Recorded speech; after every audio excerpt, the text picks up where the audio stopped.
বন্ধুরা আজ চলে গেছি বৈশাখী মেলায়, সম্প্রীতি বৈশাখী মেলায়। প্রথমেই গিয়ে একটা টিকিট কাটার ব্যাপার, 5 টাকা করে টিকিট কেটে নিলাম।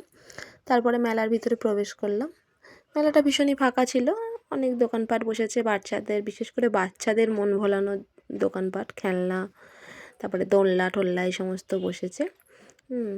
তারপরে এই দেখো কত খেলনার দোকানগুলো বসেছে। তারপরে এই দেখো নাগরদোল্লা বসেছে, হ্যাঁ একটা নাগরদোল্লা, Mickey Mouse, break dance, toy train, এগুলো সব বসেছে।